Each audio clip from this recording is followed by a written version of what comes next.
Indian army की हमारी दूसरी क्लास चल रही है। हमारे चैनल को ज्यादा से ज्यादा एक तो सब्सक्राइब करें, दूसरी बात जब सब्सक्राइब करा हुआ होगा तो हमारी जो भी क्लास पड़ेगी वो आप तक नोटिस पहुंचेगा।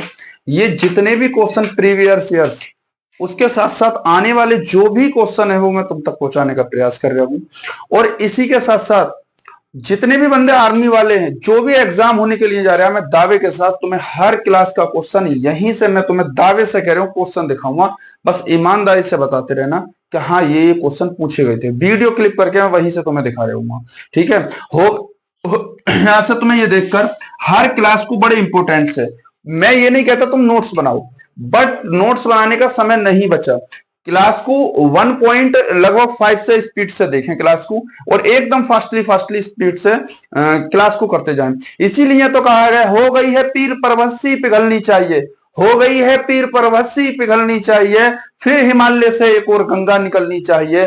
तेरे सीने में ना सही मेरे सीने में, तेरे सीने में ना सही मेरे सीने में लगी हो जो आग वो लगनी चाहिए। जो वर्दी का सपना देखा है इंडियन आर्मी, जो चीते जैसी वर्दी है, उस वर्दी के सपने को पूरा करने का वक्त आ गया है। और जिन्होंने पिछली बार तुमसे ये वादा किया था ना कि उसका लाला या उसकी लाली कभी भी सिलेक्शन नहीं ले सकती, ये ध्यान करना वही वक्त आ चुका है। उन्हें ईंट का जवाब पत्थर से देना चाहिए। उन व्यक्तियों को यह समझाना चाहिए कि जो कहते हैं कि सिलेक्शन नहीं होता है, कि सिलेक्शन का ताबड़तोड़ सिलेक्शन होता है, और चीते जैसी जो वर्दी का सपना तुमने देखा है, तो पर सपना तुम्हें ही पूरा करना है।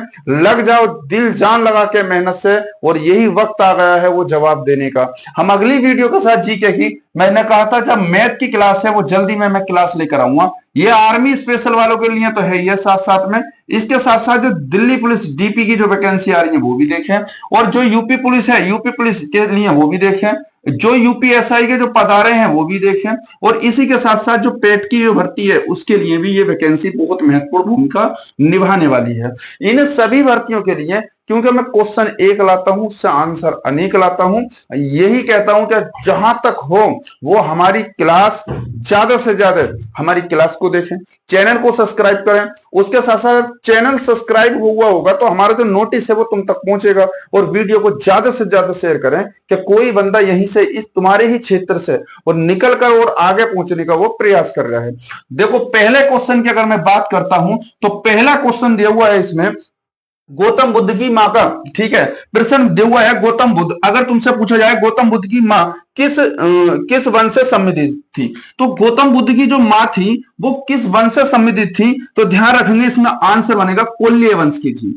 ये किस वंश की थी, कोल्य वंश की थी। तो ऑप्शन नंबर क्या बनेगा इसका, ऑप्शन नंबर बनता है जो डी वाला है वो करेक्ट बनता है।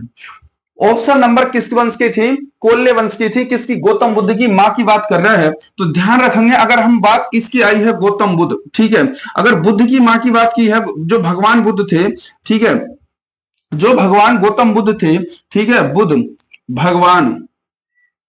भगवान अगर बुद्ध की बात करेंगे तो तुम्हें याद होगा इनकी जो मां थी, अगर मां का नाम पूछा जाएगा तो माता का नाम हो जाएगा इनकी, ठीक है, माता का नाम हो जाएगा इनकी महामाया हो जाएगा, महामाया, ठीक है।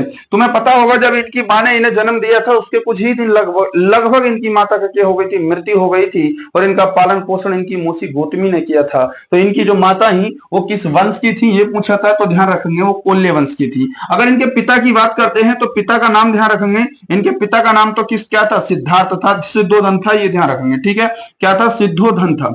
इनके पिता का नाम सिद्धोधन था। अगर इनके बचपन का नाम पूछा जाए तुमसे कि बचपन का जो नाम था, बचपन का जो नाम था इनका वो क्या था बताओ, बचपन का नाम अगर तुमसे पूछा जाएगा तो सिद्धार्थ था, ठीक है, सिद्धार्थ था, ये वाली बात बचपन का नाम ध्यान रखेंगे। इसी के साथ साथ में तुमसे पूछा जाता है जो इनका जन्म था वो कब हुआ था। अगर जन्म पूछेगा तो 563 ईस्वी पूर्व में क्या होता है, इनका जन्म हुआ था, ये वाली बात भी ध्यान रखेंगे। अगर तुमसे यही पूछा जाए कि कहां पर जन्म हुआ था, तो ध्यान रखेंगे कपिल वस्तु के लुम्बिनी नेपाल के अंदर हुआ था, जो नेपाल में पड़ता है लुम्बिनी। मगर कपिल वस्तु ऑप्शन में आएगा तब टिक मत करना, केवल लुम्बिनी आएगा, ये ध्यान रखेंगे। तो ध्यान कहां हुआ है, कपिल वस्तु के लुम्बिनी में हुआ था, ये वाली बात ध्यान रखेंगे। तो लुम्बिनी में क्या होता है, लुम्बिनी में इनका जन्म हुआ था, जो कहां पड़ता है, नेपाल के अंदर पड़ता है, ये वाली बात भी ध्यान रखेंगे। अगर तुमसे पूछा जाए इन्होंने क्या काम किया था? अगर गौतम बुद्ध की अगर हम बात करते हैं तो इन्हें ध्यान रखेंगे 16 वर्ष की अवस्था में इनका क्या हो जाता है? विवाह हो जाता है 16 वर्ष की। ठीक है, 16 वर्ष की जो अवस्था थी इनका विवाह हो जाता है 16 वर्ष की अवस्था में। ठीक है, 16 वर्ष की अवस्था में विवाह हो गया। 16 वर्ष की अवस्था में इनका विवाह हो जाता है। और अगर इनकी पत्नी का नाम पूछा जाए, ठीक है, इनकी अगर पत्नी का नाम पूछा जाए कि इनकी पत्नी का नाम क्या था, तो ध्यान रखेंगे इनकी जो पत्नी थी वो यशोधरा इनकी पत्नी का नाम था। ठीक है, यशोधरा, यशोधरा इनकी पत्नी का नाम था। इन्हीं का एक पुत्र हुआ करता था जिसका नाम क्या था? पुत्र का नाम इनके राहुल था। ये वाली बात ध्यान रखूंगी, पुत्र का नाम इनके राहुल था। अगर यहीं पर बात नहीं बनती है तो अगली नेक्स्ट बात में फिर आते हैं। क्या पूछ सकता है बताओ इन्हें? यहीं से अगर पूछेगा कि इनका गृह जो त्याग था वो महाविनिष्क्रमण जो कहलाता है, महाविनिष्क्रमण कहलाता है, इनके गृह त्याग का कहलाता है। क्या महाविनिष्क्रमण जो था इनके गृह त्याग से संबंधित था? और जो यहाँ गृह जो त्याग किया था, तो गृह त्याग ध्यान रखेंगे इन्होंने 29 वर्ष की अवस्था में। ठीक है, 29 वर्ष की अवस्था में क्या किया था इन्होंने? गृह त्याग किया था। 29 वर्ष की अवस्था में क्या किया था इन्होंने? गृह त्याग कर दिया था। ये वाली बात भी ध्यान रखेंगे। मगर इन्हें अगर तुमसे पूछा जाए, यहीं से प्रश्न बनता है, जो गौतम बुद्ध है, यहीं से प्रश्न बनता है, जो गौतम बुद्ध है इन्हें जो ज्ञान की प्राप्ति हुई थी, ठीक है, ज्ञान की जो प्राप्ति हुई थी ध्यान रखेंगे, तो इन्हें 35 वर्ष की अवस्था में क्या हुआ था? ज्ञान प्राप्त हुआ था। मगर तुमसे पूछा जाए ज्ञान प्राप्त कहां हुआ था, ये वाली बात भी ध्यान रखेंगे। तो ध्यान रखेंगे ज्ञान प्राप्त जो हुआ था वो रिजुपालिका नदी, रिजुपालिका, ठीक, फाल्गु नदी पर हुआ था। ठीक है, अगर तुमसे पूछा जाएगा जो फाल्गु है, ठीक है, फाल्गु नदी जिसे हम किस नदी के नाम से जानते हैं? निरंजना नदी के नाम से भी जानते हैं। ठीक है, निरंजना नदी की अगर पूछी जाएगी बात तो निरंजना नदी या फिर आ जाएगा फाल्गु नदी हो जाएगा। अगर तुमसे यही वृक्ष पूछा जाएगा कि वृक्ष बताओ कौन सा था, तो ध्यान रखेंगे वृक्ष की अगर बात करेंगे तो बोधि का वृक्ष था। इस बोधि वृक्ष को ही ध्यान रखेंगे पीपल का वृक्ष भी बोलते हैं, पीपल का वृक्ष था। तो अगर वृक्ष की बात करेगा तो ध्यान रखेंगे बोधि वृक्ष या पीपल का वृक्ष आ सकता है। ये वाली बात भी ध्यान रखेंगे। अगर नेक्स्ट पॉइंट में मैं यहीं से मिटाकर थोड़ा सा और लिखता हूं, अगर तुमसे पूछा जाए जब भगवान गौतम बुद्ध की बात आई है तो इनके सबसे पहली बात तो गौतम बुद्ध की अगर बात आई है तो यही वही गौतम बुद्ध है। गौतम बुद्ध की अगर यहीं से बात करते हैं, जो गौतम बुद्ध हैं इनके अगर पूछा जाए क्या जो इन्हें जो ज्ञान प्राप्त हुआ था वो कब हुआ था, तो ध्यान रखना पूर्णिमा की रात के दिन हुआ था। ये भी ध्यान रखना पूर्णिमा की जो रात थी इन्हें ज्ञान प्राप्त होता है। और यहीं पर ध्यान रखेंगे अगर तुमसे पूछा जाए तिव्रतन का जो संबंध है, ठीक है, अगर तिव्रतन का तुमसे संबंध पूछा जाए, तिव्रतन का अगर संबंध पूछे वो किससे हो जाएगा, वो भी ध्यान रखेंगे, इसी से हो जाएगा। ये वाली बात ध्यान रखेंगे। अगर तुमसे पूछा जाए इसका पहला उपदेश कहां दिया था, पहला उपदेश, पहले अगर उपदेश की बात करते हैं तो ध्यान रखेंगे सारनाथ में दिया था, सारनाथ, क्योंकि धम्म संघ और धम्म संघ का जो संबंध बनता है, धम्म संघ, ठीक है, वो इसी में बनते हैं, तिव्रतन होते हैं कुल मिलाकर। और पहला उपदेश सारनाथ में दिया था। सर्वाधिक अगर उपदेश पूछेगा तो सर्वाधिक ध्यान रखेंगे सर्वाधिक उपदेश कहां दिए थे, ये वाली बात ध्यान रखेंगे। तो सर्वाधिक जो उपदेश दिए थे वो कहां दिए थे, श्रावस्ती में दिए थे। ठीक है, सर्वाधिक उपदेश कहां दिए थे, श्रावस्ती में। बताओ सर्वाधिक उपदेश कहां दिए थे, श्रावस्ती में दिए थे। इन्होंने बताओ अंतिम उपदेश किसे दिया था। ठीक है, अगर पूछा जाए कि अंतिम उपदेश जो था वो अंतिम उपदेश कहां दिया, उपदेश, अंतिम उपदेश ध्यान रखेंगे किसे दिया था, ये ध्यान रखेंगे।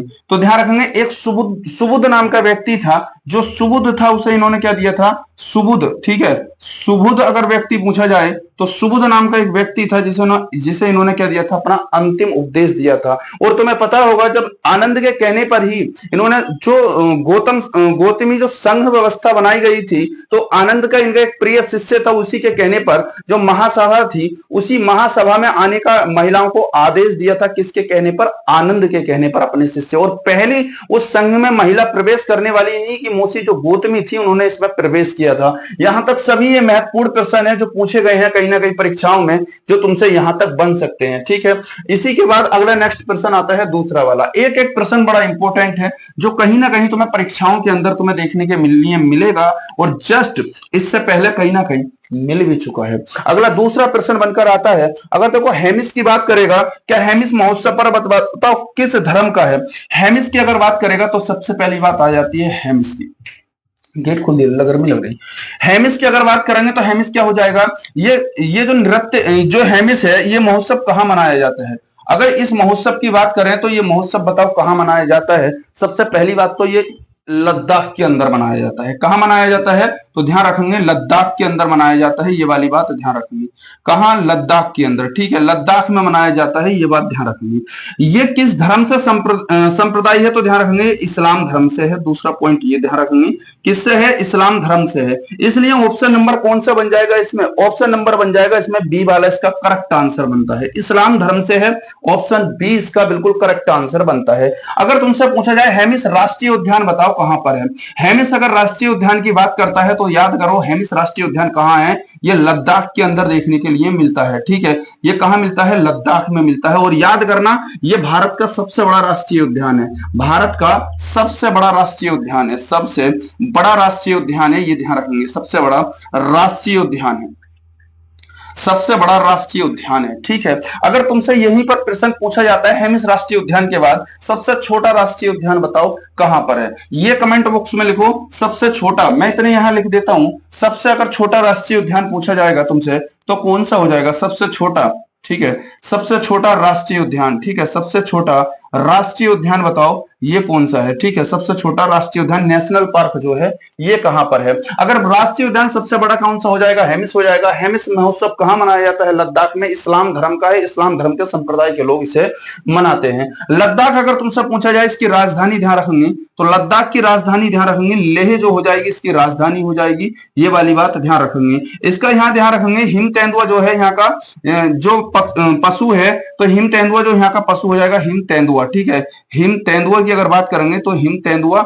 यहाँ का पशु हो जाएगा, ध्यान रखेंगे, जो यहाँ का राजकीय पशु बन जाता है हिम तेंदुआ। अगर तुमसे पूछा जाए, देखो राष्ट्रीय उद्यान की बात आई है तो तुमसे पूछा जाए सबसे बड़ा, ठीक है, सबसे बड़ा हो गया राष्ट्रीय उद्यान। अगर तुमसे पूछा जाए सबसे छोटा बताओ, सबसे छोटा राष्ट्रीय उद्यान, तो ध्यान रखेंगे साउथ बटन जो है, ठीक है, साउथ जो बटन है तो ये ध्यान रखेंगे साउथ बटन।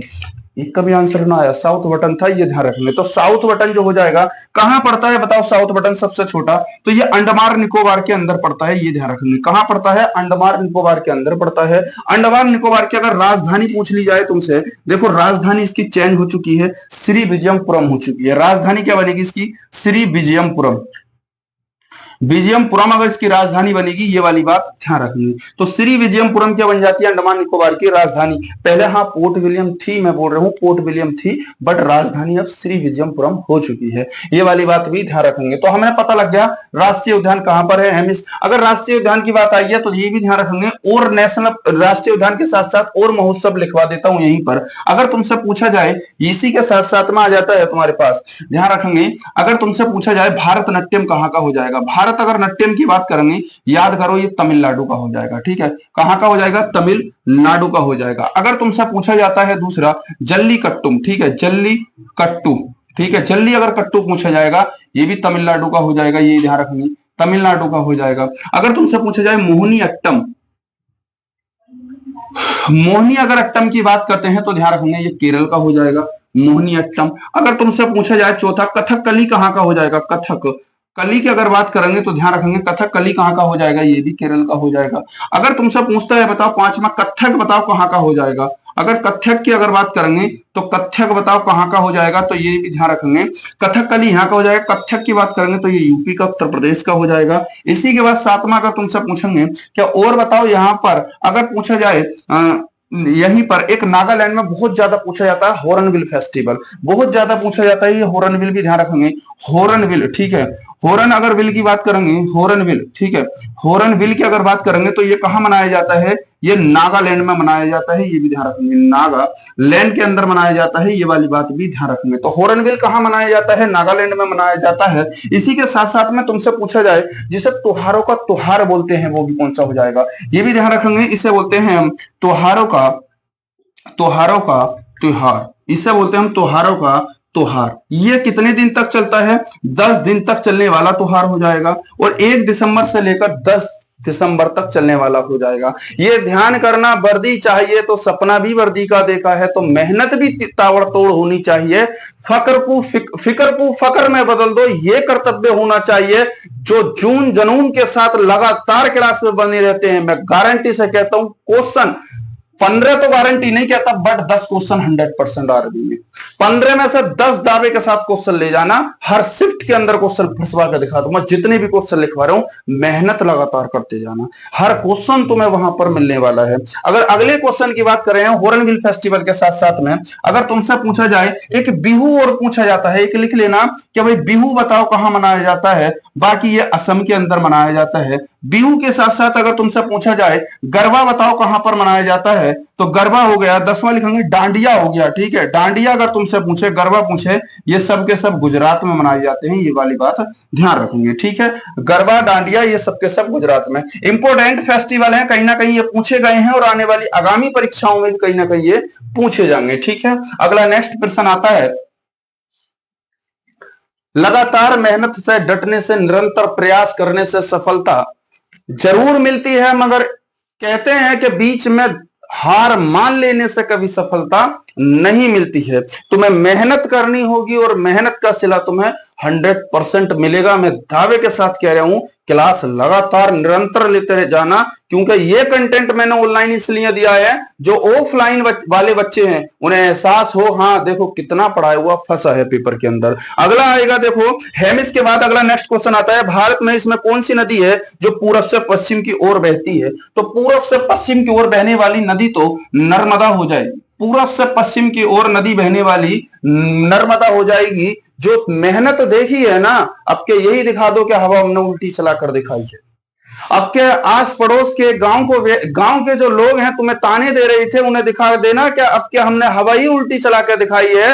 तुम हमारी हार का इंतजार करते थे, हमने आज वो हार जीत में बदल के दिखाई है। संघर्ष लगातार करना है और 20 दिन की लगातार क्लासों के साथ तुम्हें जुटे रहना है। मैंने कहा अगर तुमसे नर्मदा की बात करेंगे, ये तो वही नदी आ गई है जिसमें क्या मिलते हैं, मानव घाट। मानव के अगर तुमसे पूछे जाए मानव साक्ष्य कहां मिले हैं, तो ध्यान रखेंगे सिंधु घाटी सभ्यता में मानव के जो साक्ष्य मिले हैं, ठीक है, मानव जो साक्ष्य मिले हैं ये कहां मिले हैं, ये तो नर्मदा घाटी में ही मिले हैं, ठीक है। किसमें मिले हैं? नर्मदा घाटी में मिले हैं, ये वाली बात ध्यान रखेंगे।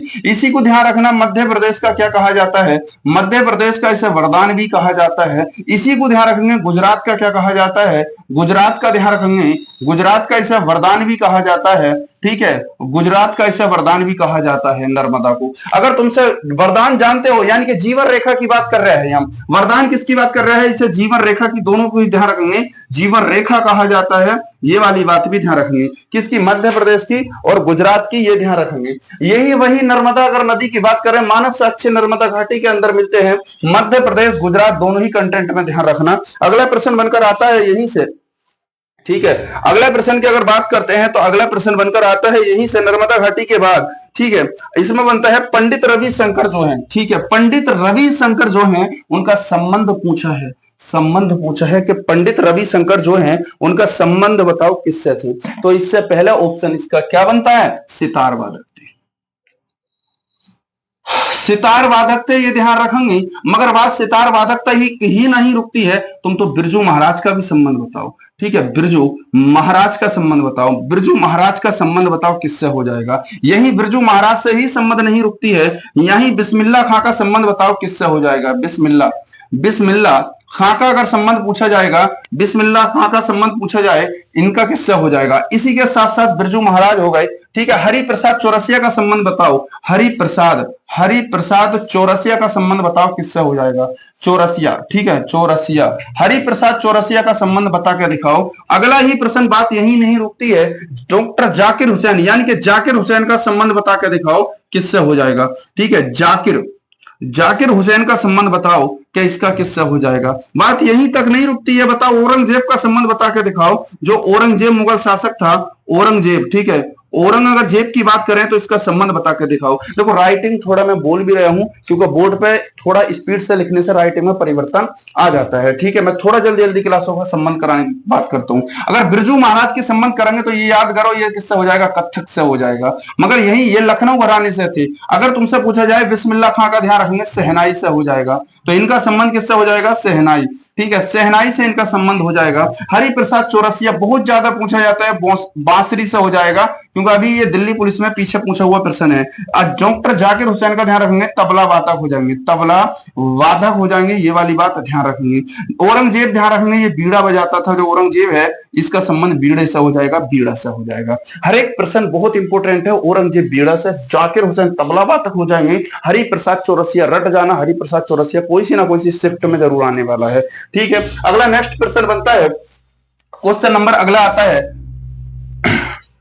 क्वेश्चन दिया हुआ है इसमें पंडित रविशंकर के बाद अगला प्रश्न आता है, निम्न में से कौन सा बांध भारत और बांग्लादेश के सीमा के सबसे नजदीक है? तो इसमें ऑप्शन नंबर बन जाता है तुम्हारा डी बन जाता है। अगर फरक्का की बांध की बात करेंगे, ये फरक्का बांध हो जाएगा। ठीक है, अगर बांध की बात आई है तो ध्यान रखेंगे फरक्का बांध हो जाएगा, जो किसमें भारत और किसकी बात करता है, तो भारत प्लस बांग्लादेश की सीमा भारत के साथ लगती है, और ये वही बांग्लादेश है जो 100 बीघा कॉरिडोर का संबंध भी बांग्लादेश से है, और ये वही बांग्लादेश है जो त्रिपुरा को तीनों ओर से घेरने वाला जो देश है वो भी बांग्लादेश है। अगर यहीं पर तुमसे प्रश्न पूछा जाए कि बांग्लादेश के इस समय जो प्रधानमंत्री बन चुके हैं वो मोहम्मद यूनुस बन चुके हैं, ये वही बांग्लादेश है जहां से मोहम्मद शेख हसीना थी, जहां तख्ता पलट होता है और अगले जो प्रधानमंत्री हैं वो मोहम्मद यूनुस बनते हैं, और शेख हसीना छोड़कर देश को दूसरे देश में भाग जाती हैं और भारत मान के प्रवेश करती हैं। ये बात ध्यान रखेंगे। यहीं पर अगर तुमसे ध्यान पूछा जाए कि ये जो बांध था ये कहां पर बन गया, इसका ऑप्शन डी आ गया।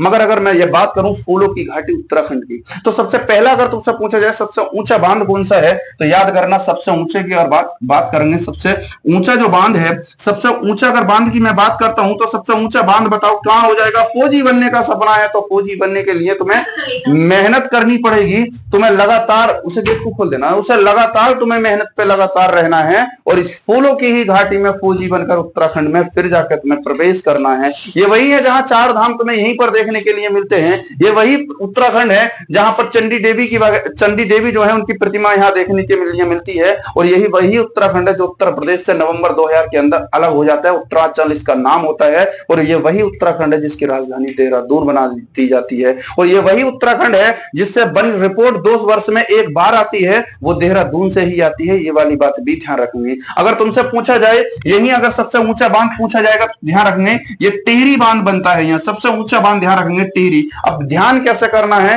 क्योंकि सबसे लंबा बांध और सबसे ऊंचे में कंफ्यूजन रहता है, तो सबसे ऊंचाई पे बंधा हुआ है तो टिहरी बांध होगा, उत्तराखंड ऊंचे पे है तो टिहरी आ जाएगा। और नदी पूछेगा तो भागीरथी और अलकनंदा नदी पर स्थित है, भागीरथी और अलकनंदा नदी पर स्थित है, और ये वही उत्तराखंड है। ये कहां स्थित है टिहरी बांध, अगर तुमसे पूछा जाए कहां है तो ध्यान रखेंगे ये उत्तराखंड में, उत्तराखंड के अंदर पड़ता है। अगर तुमसे पूछा जाए जो हीराकुंड बांध है, अगर तुमसे पूछा जाए जो हीराकुंड, ठीक है, हीराकुंड अगर बांध की बात करता हूं मैं तो ये वही बांध है जो भारत का सबसे लंबा बांध है। ये ध्यान रखेंगे ये भारत का सबसे लंबा बांध है, सबसे लंबा बांध है, लंबा बांध है। अगर मैं इस उत्तराखंड की बात यहां की बात करता हूं हीराकुंड, तो ये किस नदी पर स्थित है, तो ध्यान रखेंगे ये महानदी पर स्थित है। किस नदी पर स्थित है उत्तराखंड हीराकुंड बांध जो है ये महानदी पर स्थित है। एक एक क्वेश्चन बहुत इंपॉर्टेंट है, ऊंचा पूछेगा तो टिहरी बांध हो जाएगा, और अगर तुमसे सबसे लंबा बांध पूछेगा तो ध्यान रखेंगे हीराकुंड बांध हो जाएगा जो महानदी पर स्थित है। अगर नेक्स्ट प्रश्न की बात करते हैं तो अगले प्रश्न पर आते हैं। एक एक क्वेश्चन बहुत इंपॉर्टेंट है, और पिछली बार की जो परीक्षाएं हैं वो कहीं ना कहीं वहां पर पूछा गया है। मजबूरी ये बनी है क्योंकि बच्चों को सबूत देने के लिए मैंने ये तुम्हें वीडियो बनाई है, ना कि मैं तुमसे ये कहता हूं कि तुम्हें वीडियो कैसी लग रही है। कुछ को शायद लगा हो कि शायद ये कैसा इन्होंने व्यवहार किया है, मैं तो ये कहता हूं लगातार मेहनत करो, और तुम ऊपर वाला कहता है, यानी कि इस बार कहता है मेहनत कर, तेरे हिस्से की मैंने जो है कमाई रख रखी है, अब तेरा हक है, अगर तुझसे ज्यादा कोई और मेहनत करता है तो वो ले जाएगा। आपको कर्तव्य मेहनत का है, लगातार पथ से भटकना नहीं है और उस पथ पर चलते रहना है। ठीक है, इस बार सभी वर्दी पहनकर, और पहला जब वर्दी में सिलेक्शन लो, पहली बार जब वर्दी में इस बार सिलेक्शन लोगे तो माता पिता का तुम्हारे सपना पूरा होगा, और जब सपना पूरा होगा तो सोचो उन्हें गर्व होगा, और जो तुम्हारे आस पड़ोस में आज पढ़ाने से डरते हैं अपने बच्चे को, वो कल पढ़ाने के लिए तैयार होंगे। ये आप ही की जिम्मेदारी है, आप कितनी मेहनत करने में सक्षम रहेंगे। अगला नेक्स्ट प्रश्न के साथ मिलते हैं हम। निम्न में से अगला प्रश्न आता है, जगन्नाथपुरी मंदिर की बात कर रहा है वो, ठीक है। अगर जगन्नाथपुरी की मंदिर की बात करी है, जगन्नाथ, ठीक है, जगन्नाथपुरी मंदिर की अगर बात करती है करा है उसने, तो जगन्नाथपुरी मंदिर उसने पूछा है ये किस राज्य के अंदर है, तो ध्यान रखेंगे ऑप्शन नंबर डी बनता है इसका उड़ीसा। ये वही उड़ीसा है जिसकी राजधानी क्या है, भुवनेश्वर। ये वही उड़ीसा है जिसकी राजधानी भुवनेश्वर है। अब ध्यान रखेंगे जगन्नाथ के बाद अगर तुमसे पूछा जाए माउंट आबू मंदिर बताओ कहां पर स्थित है। माउंट अगर आबू मंदिर की बात करता है तो ये दिलवाड़ा का मंदिर बोलते हैं, और ये कहां पड़ता है माउंट आबू का, राजस्थान के अंदर पड़ता है। तो ये तो राजस्थान में हो जाएगा माउंट आबू का मंदिर। अगर तुमसे पूछा जाए जो सोमनाथ का मंदिर है ये कहां पड़ता है, सोमनाथ का मंदिर, सोमनाथ का अगर मंदिर पूछा जाए तो ये कहां पड़ता है, तुम ध्यान रखेंगे ये गुजरात के अंदर पड़ता है।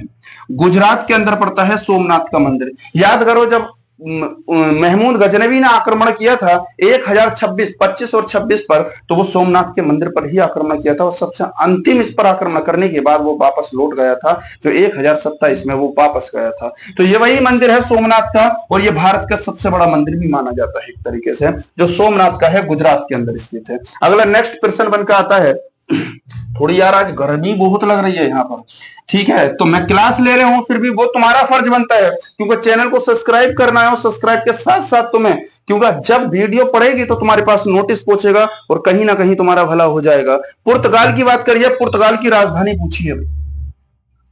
पुर्तगाल की राजधानी की बात करता है, पुर्तगाल की राजधानी बताओ भाई क्या हो जाएगी। अगर मैं पुर्तगाल की राजधानी की बात करता हूं तो इसकी राजधानी तो लिस्बन हो जाएगी, ऑप्शन नंबर ए बनता है। इसकी राजधानी क्या हो जाएगी बताओ, लिस्बन हो जाएगी, ठीक है। पुर्तगाल की राजधानी की बात करता हूं तो ये लिस्बन हो जाएगी, ये वाली बात भी ध्यान रखेंगे। अगर पुर्तगाल की राजधानी लिस्बन हुई है तो याद करो भारत में पहला पुर्तगाली कौन आया था, पहला पुर्तगाली, तो याद करो पुर्तगाली भारत में आने वाले पहले भी पुर्तगाली थे, तो ये आता है 1498 में आता है, याद करना। ये कौन आया था बताओ, वास्को डी गामा आया था, ठीक है, वास्को डी गामा आया था, ये वाली बात ध्यान रखनी है। और ये वही वास्को डी गामा है जो जिसने भारत की क्या की थी, खोज की थी। इसी ने भारत की क्या की थी, ये ध्यान रखेंगे, भारत की खोज की थी, ये वही वास्को डी गामा है। किसी भी राइटर की बुक उठा लेना आर्मी में, क्वेश्चन हर एक उससे भयंकर तरीके से मिलेंगे तुम्हें, किसी भी राइटर की बुक उठा के देखना। तो ध्यान रखेंगे भारत की खोज करने वाला वास्को डी गामा आया था। मगर अगर तुमसे पूछा जाता यही अमेरिका की खोज किसने करी थी, या तो ये भारत की खोज करने रहा था, मगर ये अमेरिका की खोज करने के चक्कर में ही क्या होता है, भटक जाता है। तो अमेरिका की खोज ध्यान रखेंगे कोलंबस ने की थी। अगर तुमसे पूछा जाए यही जो कोलंबस है, यही अगर कोलंबस है ये कहां का निवासी था, तो ध्यान रखेंगे ये स्पेन का निवासी था। निवासी अगर तुमसे पूछा जाएगा ये कहां का है, स्पेन का हो जाएगा। तो यहां ध्यान रखेंगे किसके लिए आया था, ये मसालों के लिए आया था, मसालों के लिए आया था। और कहां उतरता है, कालीकट बंदरगाह पर उतरता है, मसालों के लिए आया था, ये ध्यान रखेंगे। और कहां उतरता है, कालीकट बंदरगाह, और केरल पर पहुंच जाता है, ये ध्यान रखेंगे। तो पहले आने वाला पुर्तगाली था। प्रिंटिंग मशीन पुर्तगाली देकर गए थे हमें। टमाटर की खेती, आलू की खेती करना पुर्तगाली सिखा कर गए थे हमें। इसी के साथ साथ तंबाकू की खेती करना हमें पुर्तगाली सिखा कर गए थे। तो ये ध्यान रखने ये पुर्तगाली। और याद करो पुर्तगाली से हमने कौन सा, गोवा जो राज्य है, ठीक है, गोवा राज्य 1961 में जो था इसे, ठीक है, 1861 में जो था, इस गोवा को स्वतंत्र राज्य यानी गोवा को इसी से आजाद कराया था। तो ध्यान रखेंगे अगर तुमसे पूछा जाएगा गोवा हमने किससे आजाद कराया था, तो गोवा भी हमने पुर्तगालियों से आजाद कराया था। इसकी तो राजधानी पुर्तगाल की क्या हो जाती है, लिस्बन हो जाती है। मगर तुम मुझे ऑस्ट्रेलिया की राजधानी बताओ क्या होगी। ऑस्ट्रेलिया की अगर मैं राजधानी की बात करता हूं तो याद करना ऑस्ट्रेलिया की अगर वही राजधानी हो जाएगी, ऑस्ट्रेलिया की राजधानी, ठीक है, ऑस्ट्रेलिया की राजधानी ध्यान रखेंगे कैनबरा हो जाएगी। ऑस्ट्रेलिया की राजधानी कैनबरा हो जाएगी। अगर मैं तुमसे ऑस्ट्रेलिया के साथ साथ मैं तुमसे पूछता हूं, क्या बताओ, तुमसे पूछा जाए, ठीक है, अगर तुमसे यहीं से पूछा जाए कि बताओ यूएसए की राजधानी कल मैं लिखवा चुका था, वाशिंगटन डीसी थी। बांग्लादेश की राजधानी मैं तुम्हें लिखवा चुका था कल। म्यांमार की राजधानी मैं तुम्हें लिखवा चुका था, नेपितो, ये ध्यान रखेंगे, ठीक है। अफगानिस्तान की राजधानी काबुल हो जाएगी, अफगानिस्तान की राजधानी काबुल हो जाएगी, ये ध्यान रखेंगे। ईरान की राजधानी की बात करेंगे तो तेहरान हो जाएगी, ये भी बात ध्यान रखेंगे, ठीक है। अगर तुमसे यहीं पर पूछता है, नेक्स्ट प्रश्न बनकर आता है यहीं से, ठीक है, नेक्स्ट प्रश्न बनकर आता है चीन की बीजिंग हो जाएगी, ये भी बात ध्यान रखना। चीन की क्या हो जाएगी, बीजिंग हो जाएगी, और वहां के राष्ट्रपति शी जिनपिंग है। मैं सब कराता जाऊंगा, धीरे धीरे क्वेश्चन लेकर आता हूँ, ठीक है। अगला हो जाएगा सिंधु घाटी सभ्यता से प्रश्न आया है, ठीक है। सिंधु घाटी अगर सभ्यता की बात करें, ये रहा सिंधु घाटी। सिंधु घाटी, थोड़ी मैं चाहता हूं वीडियो लंबी ना हो तो इसी छोटी वीडियो में तुम्हारा कंसेप्ट खत्म करा दूं। सिंधु घाटी सभ्यता का पतन बताओ कहां पर हुआ है, तो ये ध्यान रखना, इसका जो पतन था ऑप्शन नंबर सी बनता है, ये तो लोथल के अंदर हुआ था। और बताओ लोथल कहां पड़ता है, ये मैंने कल भी बताया था, कल की क्लास में, गुजरात के अंदर पड़ता है। मगर बात लोथल पर नहीं होती है, हड़प्पा भी यहां दिया हुआ है। अगर हड़प्पा की बात करेंगे तो ध्यान रखना ये रावी नदी पर स्थित है, रावी नदी पर स्थित है। और ये रावी नदी को वेदों में क्या कहा जाता है, याद करो, तो वेदों में इसे परुषणी कहा जाता है। इसे वेदों के अंदर क्या कहा जाता है, परुषणी कहा जाता है। और इसी रावी नदी के किनारे 10 राजाओं का युद्ध हुआ है। 10 राजाओं का अगर युद्ध पूछा जाए, 10 राजाओं का युद्ध ध्यान रखेंगे किस पर होता है, तो 10 राजाओं का युद्ध भी यहीं पर होता है, जो इस पर हुआ था, रावी नदी पर। मगर बात यहीं खत्म नहीं होती है, इसमें एक ऑप्शन और है जिसका नाम क्या है, मोहनजोदड़ो। और मैंने कल बताया था मोहनजोदड़ो कहां स्थित है, पाकिस्तान में स्थित है। और मोहनजोदड़ो के ही साथ मैंने एक कंडीशन बताई थी, जो स्नानागार के साक्ष्य मिलते हैं वो कहां से मिलते हैं, मोहनजोदड़ो से मिलते हैं। अगर स्नानागार के साक्ष्य मोहनजोदड़ो से मिले हैं और स्नानागार के साक्ष्य अगर मोहनजोदड़ो से निकल कर आते हैं, तो मुझे ये बताओ तुम कि जो सिंधु घाटी सभ्यता थी वो कैसी सभ्यता थी, तो ध्यान रखना सिंधु घाटी सभ्यता ये शहरी सभ्यता थी, ये ध्यान रखेंगे, शहरी सभ्यता थी, ये ध्यान रखेंगे, शहरी सभ्यता। तो सिंधु घाटी सभ्यता की अगर बात करते हैं तो कैसी सभ्यता थी, ये शहरी सभ्यता थी, ये वाली बात भी ध्यान रखेंगे। ठीक है, अगर अगली बात करते हैं हम, ठीक है, सिंधु घाटी सभ्यता शहरी सभ्यता थी। मोहनजोदड़ो से ध्यान रखेंगे स्नानागार के साक्ष्य मिले हैं। अगर तुमसे पूछा जाए मोहनजोदड़ो जो है, ठीक है, मोहनजोदड़ो से क्या मिले हैं, ये पाकिस्तान में स्नानागार के साक्ष्य मिले हैं, ये वाली बात भी ध्यान रखेंगे। ठीक है, स्नानागार के साक्ष्य मिलते हैं मोहनजोदड़ो से। अगर तुमसे कालीबंगा पूछा जाता, कल भी लिखवाया था मैंने, तो कालीबंगा याद करो कहां पड़ता है, ये कालीबंगा। ये कालीबंगा की बात करेंगे तो ये तो राजस्थान में मिलता है। ठीक है, अगर बागोर पूछा जाएगा तुमसे, पशुपालन के साक्ष्य मिले हैं, बागोर अगर तुमसे पूछा जाएगा, ये भी राजस्थान में है, ये वाली बात ध्यान रखेंगे। बागोर की बात करते हैं, ये भी राजस्थान के अंदर ही मिलता है देखने के लिए, ये ध्यान रखेंगे बात। अगला नेक्स्ट प्रश्न आ रहा है, क्वेश्चन बचने के बताओ कहां से संभव है, कहां से संभव है प्रश्न। भाई ज्यादातर लोथल पूछा जाता है, कालीबंगा पूछा जाता है, धोलावीरा पूछा जाता है, धोलावीरा गुजरात में है, जो मैं तुम्हें कल भी बता चुका था। प्रश्न बचने की तो कोई संभावना बची ही ना है, जीके की मैंने छोड़ी ना है। राज्य राजधानी, यहां से प्रश्न बनेगा। दिवस से प्रश्न बनेगा, कल दिवस से रखूंगा प्रश्न। नृत्य से प्रश्न बनेगा, नृत्य मैंने लिखवाए हैं, आने वाले समय और लिखवाऊंगा मैं तुम्हें नृत्य। तो यहां प्रश्न तुम कहां से बचा सकते हो। अगर वर्दी का सपना देखा है तो वर्दी का सपना ही तुम्हें पूरा करना है। और जो चीते जैसी कितना कोशिश करने वाले की कभी हार नहीं होती। मैंने कहा है, हो गई है पीर पर भस्सी पिघलनी चाहिए, हो गई है पीर पर भस्सी पिघलनी चाहिए, फिर हिमालय से एक और गंगा निकलनी चाहिए। मेरा मकसद हंगामा फैलाना नहीं, मेरा मकसद हंगामा फैलाना नहीं, बल्कि किसी भी सूरत से ये सूरत बदलनी चाहिए, किसी भी सूरत से ये सूरत बदलनी चाहिए। और चाहे मेरे सीने में सही ना तेरे सीने में लगी हो जो आग, वो लगनी चाहिए। क्योंकि लगातार तुम्हें जो गांव के अंदर बोलते हैं ना, क्या पढ़ा लिख कर नौकरी नहीं लगती, उन्हें दिखा देना है। हाई स्कूल इंटर, आज मैं तुम्हें एक कहानी 10th और 12th के बारे में बताऊंगा, जो मैथ की क्लास लेकर आऊंगा। जो बच्चे बेचारे अपने घर वालों को झूठा दिलासा देते हैं, एक तरीके से वो झूठा दिलासा देकर मेरी इतनी इतनी परसेंटेज बनी है, जब वो गवर्नमेंट की परीक्षा में बैठते हैं तो रिजल्ट उनका 0 बनता है। कारण क्या बन चुका है, उनकी पढ़ाई ठीक नहीं है। यूपी बोर्ड हर हाल में उन्हें पास कर देता है। यूपी बोर्ड कहता है बस कॉपी भरो और तुम आराम से नंबर उठा लो, कोई दिक्कत की बात नहीं है। मगर घर वाले इतनी खुशी हो जाते हैं कि हाँ बात क्या है, हमारा बच्चा फर्स्ट डिवीजन से आया है। आपको देखना होगा हमारे बच्चे में कहां कमी गई है और उसमें सुधार की उसमें आवश्यकता है, और लगातार उसके लिए आपको मेहनत करनी पड़ेगी। हमारे स्टूडियो के अंदर हमने इतना कुछ किया है। मैंने एक ऑफलाइन पढ़ाई से लेकर एक ऑनलाइन पढ़ाई तक मैं लेकर आया हूं, और मैंने एक पढ़ाई का इतना बड़ा कंपटीशन बनाया है। मैंने जब पढ़ाने शुरू करे थे ऑनलाइन बैच में, ऑफलाइन बैच में मात्र 3 बच्चे पढ़ते थे। जब ऑफलाइन पढ़ाना शुरू करा तो कंपटीशन में केवल 3 बच्चे पढ़ते थे, जिसमें एक का दिल्ली पुलिस में सिलेक्शन होता है, 2 बच्चे रह जाते हैं। अगली बार जैसे ही दिल्ली पुलिस का सिलेक्शन होता है, वही 3 बच्चे जो थे वही 20 बच्चों में चेंज हो जाते हैं। और जब 20 में से भी एक का फिर इंडियन आर्मी में सिलेक्शन हो जाता है, वही 20-50 में चेंज हो जाते हैं। सोचो आज 50 में जज्बा है कंपटीशन का, कल 4-5 का अगर सिलेक्शन होता है इस बैच में से ऑफलाइन के से, तो यही 50 फिर 100 में चेंज होंगे और यही कंपटीशन फिर धीरे धीरे इस क्षेत्र के अंदर एक बड़ा बनाकर मैं खड़ा कर दूंगा। अपने दम पर एक छोटी सी एक मेहनत से मैंने इस चीज को सजाया है। सपना मैंने भी देखा इंडियन आर्मी में जाने के लिए, मगर वो सपना पूरा नहीं हुआ। तो सपना अगर मेरा पूरा नहीं हुआ तो मैं कई का पूरा करा जाऊंगा, ये तुमसे वादा है। बस लगातार निरंतर मेहनत करते रहो और निरंतर बनने रहना। ये कंपटीशन एक दिन बहुत बड़े लेवल पे ले जाऊंगा, क्योंकि क्लास बड़ी हो रही है। मैं कल इसमें मैथ वाली क्लास में मैं तुम्हें समझाऊंगा किस तरीके से तुम्हें तैयारी की आवश्यकता है और तुम्हें कैसे मेहनत की जरूरत है। अगला है, देखो त्रैवेद का नाम दिया गया है। अगर मैं त्रैवेद की बात करता हूं, त्रैवेद की अगर मैं बात करता हूं तो ये वही वेद है जिसमें एक तो ऋग्वेद भी इसमें शामिल है, ठीक है, ऋग्वेद भी इसमें शामिल है। दूसरा सामवेद इसके अंदर शामिल है, सामवेद। तीसरा इसमें यजुर्वेद शामिल है, ठीक है, तीसरा इसमें यजुर्वेद, यजुर्वेद शामिल है। अब याद करो, तुमसे प्रश्न बनता है सबसे प्राचीन वेद कौन सा है, तो मैं कहता हूं सबसे, अगर प्राचीन की बात करते हैं, सबसे प्राचीन, ठीक है, सबसे प्राचीन अगर वेद की मैं बात करता हूं तो सबसे प्राचीन वेद भी ऋग्वेद है। अगर तुमसे पूछा जाए गायत्री मंत्र का उल्लेख, गायत्री मंत्र का उल्लेख, मंत्र का उल्लेख अगर तुमसे पूछा जाए इसी के अंदर मिलता है। ये भी ध्यान रखेंगे, अगर तुमसे पुरुष सूक्त का, ये तीसरे मंडल में मिलता है, ये भी ध्यान रखेंगे। गायत्री मंत्र का उल्लेख तीसरे मंडल में है, ठीक है। और अगर तुमसे पुरुष सूक्त का वर्णन पूछे, पुरुष सूक्त का अगर वर्णन पूछता है तो पुरुष सूक्त का वर्णन भी इसी के अंदर मिलता है, ध्यान रखेंगे।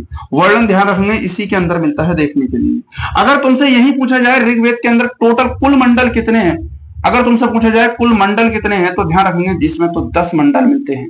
अगर तुमसे पूछा जाए यहीं पर, ठीक है, इसमें सूक्ति कितनी है तो ध्यान रखेंगे 1028 इसमें सूक्ति देखने के लिए मिलते हैं। और बताओ क्या लोगे, इतना 1028 सूक्ति मिलती है देखने के लिए। यहां अगर सामवेद की बात करता हूं, इसे तो संगीत का जनक कहते हैं, इसे संगीत का, भारतीय संगीत का जनक कहा जाता है। ये वाली बात ध्यान रखनी, संगीत का जनक कहा जाता है इसे। और अगर तुमसे यही पूछा जाता है कि ऋग्वेद और सामवेद दोनों की बात कर रहा है यहीं पर, अगर तुमसे पूछा जाए जो वैदिक काल आया था, अगर तुमसे वैदिक काल की बात करता है, वैदिक सभ्यता कैसी थी, वैदिक सभ्यता जो थी, ध्यान रखेंगे ये ग्रामीण सभ्यता थी। कैसी थी ये? ग्रामीण सभ्यता थी। तो वैदिक सभ्यता कैसी थी बताओ? ये ग्रामीण सभ्यता थी। बहुत इंपॉर्टेंट क्वेश्चन है ये, कहीं ना कहीं पूछे गए परीक्षा में, कहीं ना कहीं तुम्हें परीक्षा में देखने के लिए मिलते हैं। और हर परीक्षा का क्वेश्चन मैंने प्रीवियस ईयर से ही उठाकर लिया है। इसमें हर कहीं ना कहीं कोई दिल्ली पुलिस, यूपी पुलिस कहीं ना कहीं परीक्षाओं में मिले हैं। अगला नेक्स्ट प्रश्न है, इन प्रश्नों को देखते जाना और अगले से अच्छे से रिवाइज अपना करते जाना। क्वेश्चन जिस दिन परीक्षा देकर आओ उस दिन मैं तुमसे बता दूंगा कि हाँ ये परीक्षा में थे या नहीं थे। अगर अगले क्वेश्चन की बात करते हैं, त्रैवेद के बाद आता है, 2 क्वेश्चन और बचे हैं।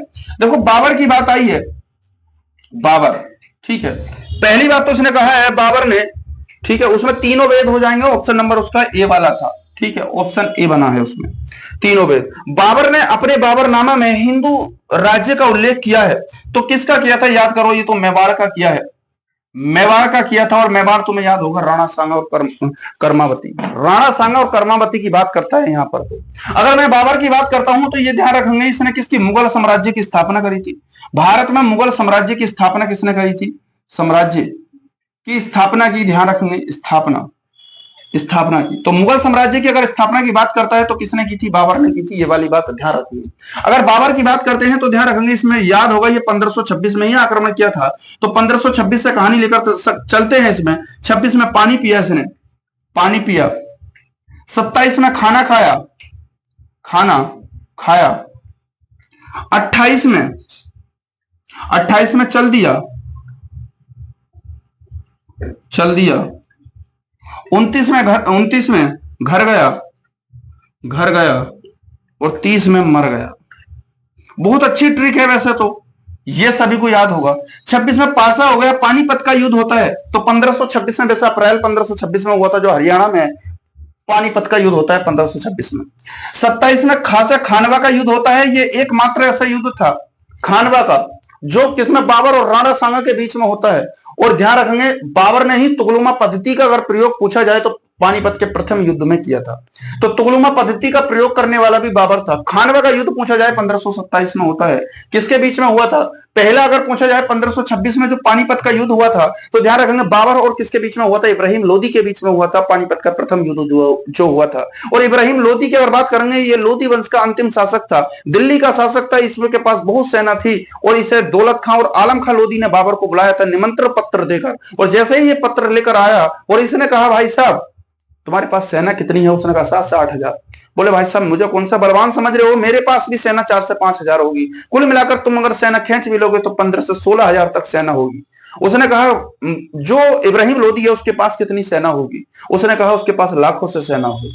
तो बोला एक काम करना, ये गाजर मूली की तरह अगर तुमको काट कर रख देगा, ऐसा शासक बताओ जो उसकी टक्कर के बराबर सेना होगा, जिससे हम लड़ने में सक्षम होगा। उसने कहा राजस्थान जो मेवाड़ पड़ता है वही का एक शासक है जिसका नाम राणा सांगा है। राणा सांगा को निमंत्रण पत्र दिया जाता है और बुलाया जाता है, बैठक होती है और बैठक पर जब निमंत्रण पत्र पर बैठते हैं तो राणा सांगा उस समय तो वादा कर जाता है ठीक है, मगर जैसे ही वो अपने मंत्री से सलाह लेता है तो उसका मंत्री कहता है अगर राणा सांगा तू बेवकूफ हो गया, अगर तुझे आक्रमण ही करना है तो खुद अपनी सेना लेकर जा और अटैक कर, क्यों दूसरे को सहायता देकर? और फिर भी वो मुसलमान साम्राज्य की स्थापना करेगा, जाने की आवश्यकता नहीं है। यही बात सोचकर राणा सांगा रुक जाता है और पानीपत के मैदान में उसे पता था कि किसकी राणा सांगा की सेना आ रही होगी, वादा कर गया है राणा सांगा बाबर से। मगर जैसे ही वहां पर उसकी सेना नहीं आती है और जब देखा कि इब्राहिम लोदी है तो उसने कहा तोहफे लगा दो। भारत में सर्वप्रथम तोप का प्रयोग करने वाला भी बाबर था और उसने कहा ये तोहफ लगा दो, उड़ाने का काम कर्तव्य कर दिया जाए। तुगलमा पद्धति का खाइयां खुदवाई जाती थी तुगलमा पद्धति के अनुसार। और बोला क्या, एक मंसूर नाम का व्यक्ति था उसके सामने था और बोला तोप चलाने वाला व्यक्ति अल मंसूर नाम व्यक्ति था उसका, बोला उड़ा दिया जाए इन्हें सबको। जैसे ही इब्राहिम लोदी की मृत्यु होती है अगला टारगेट उसने कहा राणा सांगा धोखा दे गया, राणा सांगा पर ही अटैक होगा। राणा सांगा ने भी पावन पद्धति प्रथा अपनाई थी, पावन पद्धति सभी उसका मतलब होता है राजपूत इकट्ठे हो जाओ। और यहां पर क्या इसने जिहाद का नारा दिया बाबर ने, इसका मतलब सभी मुस्लिम इकट्ठा हो जाओ और अटैक कर किस पे? खानवा का युद्ध 1527 में। राणा सांगा यहां से अपनी जान बचाकर भागा। कहा जाता है 72 शायद 72 या 75 उसके शरीर पर घाव लगते हैं और वह जैसे ही घाव लगते हैं तो राजपूत बोलते हैं सभी हमारा राजपाट आपने छिनवा दिया और सभी राजपूत इकट्ठा होते हैं और किसकी? राणा सांगा की मृत्यु हो जाती है। मगर वही उसकी पत्नी कर्मावती है और कर्मावती किसके? बाबर के दरबार में पहुंचती है और कहती है कि अब मेरे ही पति की जब मृत्यु हो गई तो मेरा भी जीने का कोई अधिकार नहीं है और आप क्या करें, मुझे भी मार दें। बाबर कहता है नहीं, आज से मैं तुझे हिंदू पुत्री घोषित करता हूं और हिंदू पुत्री घोषित करने के पास तेरे साथ कोई भी आज के बाद मेवाड़ का कोई भी शासक नहीं मिलेगा। इसीलिए इसने अपनी जो किताब है बाबरनामा उसमें इसने लिखा है मेवाड़ साम्राज्य की पूरी बात लिखी, पूरी इतिहास की बात है, वो हम बाद में जानने की बात है, कोई चैप्टर नहीं पढ़ा रहे, हम क्वेश्चन की बात कर रहे हैं। चंदेरी का युद्ध होता है 1528 में और 1529 की बात करेंगे घग्गर का युद्ध हुआ था, ये अफगानों के बीच में हुआ था। और अफगानों के बीच की बात करें तो ये घग्गर का युद्ध बिहार के अंदर हुआ था, जिसे घाघरा का युद्ध भी बोलते हैं। और ये एक मात्र पहला युद्ध था जो अफगानों से नावों के द्वारा लड़ा गया था। तो भारत का पहला युद्ध नावों के द्वारा लड़ा गया 1529 में। मगर 1530 में बाबर की क्या हो जाती है? मृत्यु हो जाती है और उसी का पुत्र हुमायूं आकर फिर गद्दी पर बैठता है। मगर हुमायूं आलसी बहुत था, वो पहले ही कह गया था कि इसी के साथ साथ में अगर मेरे मरने के बाद अगर मेरे राजपाट संभाल सकता है तो शेरशाह सूरी जो उसी का सेनापति था, कल मैंने उसमें शायद लिखवाया भी था तुम्हें शेरशाह सूरी के बारे में। बचपन का नाम फरीद था, जौनपुर से उसने शिक्षा प्राप्त करी थी और फिर चौसा के युद्ध के मैदान वगैरह उसमें हुमायूं में और शेरशाह सूरी में लग होते रहते हैं। तो इसमें ऑप्शन नंबर सी बनेगा। और बाबर की अगर बात करेंगे तो ध्यान रखेंगे उसने अपनी पुस्तक किसमें? बाबरनामा है इसमें दिया हुआ। तो बाबरनामा, जहरुद्दीन बाबर इसका पूरा नाम था। और बाबरनामा की अगर बात करेंगे, ये बाबरनामा है, अगर बाबरनामा की बात करेंगे तो ये तुर्की भाषा में लिखी हुई थी, ये भी बात ध्यान रखिए। तुर्की भाषा बहुत लंबा चैप्टर है, वैसे तो हिस्ट्री का इसका पढ़ाया जाएगा, वो बात की बात रही, ऑप्शन में लेता रहूंगा। तो तुर्की भाषा में लिखी थी इसने, ये ध्यान रखेंगे बाबरनामा। और बाबरनामा किसकी? बाबर की पुस्तक थी। बाकी तो मैं यहाँ तक युद्ध और समझाने का भी मैंने प्रयास किया है जो जीके से क्वेश्चन बन सकते हैं। अगले नेक्स्ट प्रश्न की अगर बात करते हैं, लास्ट प्रश्न बचता है निम्नलिखित में कौन सा बसना घुलनशील विटामिन नहीं है? देखो साइंस 15 नंबर की पूछी जाएगी तो मैंने साइंस से यहां से प्रश्न लिए हैं। तो जब साइंस के प्रश्न लिए हैं तो ये भी ध्यान रखें मेवाड़ कहां पड़ता है? मेवाड़ भैया राजस्थान में पड़ता है, ये भी ध्यान रखेंगे। मेवाड़ पूछा है एक बच्चे ने, तो मेवाड़ की बात करेंगे तो मेवाड़ राजस्थान में पड़ता है, ये वाली बात भी ध्यान रखेंगे। ठीक है। अगर हम इसकी बात करेंगे तो निम्नलिखित में से तभी तो, हाँ, कर्मावती की ये भी बात सत्य है, तभी तो कर्मावती की मदद किसने की थी? हुमायूं ने, क्योंकि वो कहानी बात में फिर बाद में बताएंगे तुम्हें, क्योंकि हुमायूं को ही उसने पत्र लिखा था, भाई आज तुम्हारी जरूरत है, मेवाड़ पर आक्रमण हो चुका है और आप पत्र लेकर आए। राखी का धागा भेजा था हुमायूं के लिए, वो कहानी बात की है। इसमें दिया है देखो, बसा में घुलनशील विटामिन। अगर मैं तुमसे बात करता हूं कि विटामिन बताओ, किसकी? विटामिन। विटामिन किसमें? एक तो होते हैं बसा में, बसा में। तो इसमें ध्यान रखेंगे, कीड़ा जो होता है, कीड़ा, जो कीड़ा है ये बसा में घुल जाता है, बसा में घुलनशील, घुलनशील विटामिन। तो बसा में घुलनशील अगर विटामिन पूछे जाते हैं तो कीड़ा हो जाएगा, घुल जाएगा। यानी कि विटामिन के, विटामिन ई, विटामिन डी और विटामिन ए घुल जाते हैं। मगर अगर तुमसे पूछा है जल में घुलनशील विटामिन, जल में घुलनशील, घुलनशील विटामिन की अगर बात करते हैं, जल में घुलनशील विटामिन, तो ध्यान रखेंगे बी सी हो जाएगा। बी से, बी और सी ये जल में घुलनशील होते हैं। तो ये ध्यान रखेंगे, और कीड़ा जो होता है ये जल में घुल जाता है। इसमें ऑप्शन बनता है तुम्हारे पास, विटामिन बी है, विटामिन डी है, vitamin D, option number D बन जाएगा इसका, ऑप्शन नंबर डी बनेगा। विटामिन डी है तो विटामिन डी घुल जाता है। मगर बात यही नहीं रुकती है, तो ध्यान रखेंगे कुछ विटामिन से प्रश्न बन सकते हैं, जो मैं यहां से लिखवा देता हूं, तो मैं यहां पर लिखवा देता हूं।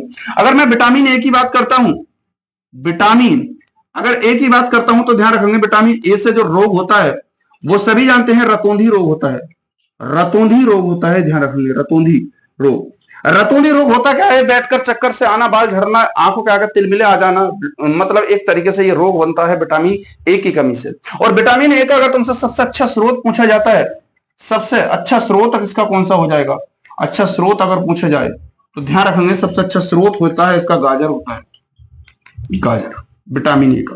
मगर अगर मैं तुमसे विटामिन ए के साथ साथ में इसका रासायनिक नाम भी पूछ लूं, रासायनिक नाम, तो ध्यान रखेंगे इसका रासायनिक नाम रेटिनोल होता है। रेटिनोल कहीं ना कहीं परीक्षाओं में पूछे गए हैं और बहुत इंपॉर्टेंट है। अगर विटामिन बी की बात करता हूं मैं, विटामिन बी, तो ध्यान रखेंगे इसका जो रासायनिक नाम है वो थायमीन है। रासायनिक नाम की अगर मैं बात करूं तो इसका रासायनिक नाम क्या हो जाएगा? थायमीन हो जाएगा, थायमीन। और ये ध्यान रखने से जो रोग होता है वो कौन सा होता है? वेरी वेरी रोग होता है, वेरी वेरी वेरी वेरी रोग हो जाता है, ये ध्यान रखिए। मगर बात बी पर ही नहीं रुकी, विटामिन सी पर भी बात आ जाती है। अगर तुमसे पूछा जाए कि तो जल में घुलनशील विटामिन सी था, विटामिन सी की अगर मैं बात करता हूं तो याद करना, विटामिन सी का अगर तुमसे पूछा जाए इससे रोग जो होता है वो स्कर्विक होता है। स्कर्वी क्या होता है? इससे रोग। और एस्कोर्बिक क्या होता है? इसका रासायनिक नाम होता है। स्कर्वी से रोग होता है और एस्कोर्बिक इसका रासायनिक नाम होता है, ये वाली बात ध्यान रखेंगे। मगर इससे ध्यान रखेंगे इसका सबसे अच्छा स्रोत कौन सा मिलता है? सबसे अच्छा स्रोत, सबसे अच्छा स्रोत की अगर बात करते हैं तो आंवला मिलता है, ये वाली बात ध्यान रखनी। सबसे अच्छा स्रोत आंवला मिलता है। इससे जो टीथ होते हैं हमारे, उससे मसूड़ों से खून आना होता है, इससे चर्म रोग से संबंधित प्रश्न होते हैं। तो यहां से ये ध्यान रखने, ये विटामिन सी। बाकी विटामिन डी रिकेटस रोग होता है, जिसमें बुजुर्गों में और बच्चों में सबसे ज्यादा पाया जाता है, क्योंकि इनकी हड्डियां कमजोर होने लगती हैं। और इसका सबसे अच्छा स्रोत विटामिन डी का जो मिलता है वो सूर्य का प्रकाश मिलता है। हर एक क्वेश्चन मैंने बहुत इंपॉर्टेंट लिखे थे और बहुत इंपॉर्टेंट क्वेश्चन बनाए थे। तुम्हारा कर्तव्य बनता है कि केवल और केवल एक बात सब्सक्राइब करें, वीडियो का नोटिस तुम्हारे तक पहुंचे। पेपर की खोपड़ी में छेद करवाने का काम होगा मेरा। और तुम खुद याद कर रहे होगे कि सर ने जो पढ़ाया था कि रिलेटिव में वो क्वेश्चन थे नहीं थे। मैं 15 में से 15 का वादा तो नहीं करता, मगर मैं 15 में से ये वादा करता हूं कि 10 क्वेश्चन तुम्हें यही इन्हीं क्लासों से मिल रहे होंगे। 15 में से 10 क्वेश्चन 100% कहता हूं, एक बार विश्वास करना अपने भाई पे। अगर 100% नहीं हुए, पिछली बार 5 बच्चों ने परीक्षा दी थी, 5 में 3 आर्मी का पेपर निकला था। अब के मैं वादा करता हूं, मेरे पास 10 बच्चे ऑफलाइन में हैं अग्निवीर के, कम से कम 10 में से 7 या 8 बच्चों का पेपर निकलता हुआ आएगा नजर। क्वेश्चन बहुत नॉर्मल पूछे जाते हैं, केवल तुम्हें प्रैक्टिस की आवश्यकता है, और practice is of the best teacher. अगर आप प्रैक्टिस करना जानते हैं तो कहीं ना कहीं आपको सफलता जल्दी मिल जाएगी। और कैसी लगी ये क्लास, तुम्हारा ये कर्तव्य बनेगा, मतलब कमेंट बॉक्स में लिखना है। और बहुत इंपॉर्टेंट, एक एक क्वेश्चन बड़ा इंपॉर्टेंट लिया है, और केवल और केवल तुम्हें सब्सक्राइब करना है, क्योंकि हमारी मैथ की क्लास में डालूंगा और क्वेश्चन बाहर नहीं हो सकता मैथ से भी। रीजनिंग की क्लास भी डालूंगा, उससे बाहर नहीं हो सकता, मगर थोड़ा ये मजबूरी है, ऑफलाइन में बच्चे ज्यादा रहते हैं। तो टाइम ये ही मिलता है कि एक दिन मैथ की क्लास ले ली जाए, तो एक दिन जीके की क्लास ले ली जाए, तो एक दिन रीजनिंग की क्लास ले ली जाए। और यही तुम्हारे जितनी 5-6 क्लास कराऊंगा जीके की, या 7-8 पहुंच जाए या 10 पहुंच जाए, इससे बाहर नहीं कराऊंगा। और इससे बढ़कर कुछ हो भी नहीं सकता। 40 मिनट 50 मिनट की क्लास जाएगी, ज्यादा बड़ी नहीं जाएगी। और तुम्हें मेहनत करने का काम है। और वीडियो को इतनी शेयर कर दो, एक बार दबा के इतनी शेयर कर दो, वीडियो को दबा के इतनी शेयर कर दो कि तहलका मच जाए कि हाँ, एक तरीके से कुछ कंटेंट दिया है उस बंदे ने। और एक जगह से मैंने जहां से पढ़ाना ही ऑनलाइन शुरू किया, एक छोटे से गांव विलेज से शुरू किया है। और यही गांव से पढ़ाते पढ़ाते एक हमारा एक क्षेत्र एक बड़ा डेवलप बनाना है। ये तुम्हारा सभी का फर्ज है और सभी का कर्तव्य है। और सिलेक्शन होता है, सभी आराम से सिलेक्शन लें और उसी के साथ साथ अपने माता पिता का सम्मान और सहयोग करें। और जो लड़के पढ़ाई से भागते हैं कि मुझसे पढ़ाई नहीं होती, पढ़ाई करने मन नहीं करता, मैं एक तुम्हें मोटिवेशन वीडियो दिखाऊंगा जो धीरे धीरे तुम्हें आने वाले समय मैथ वाली क्लास पर मिलेगी।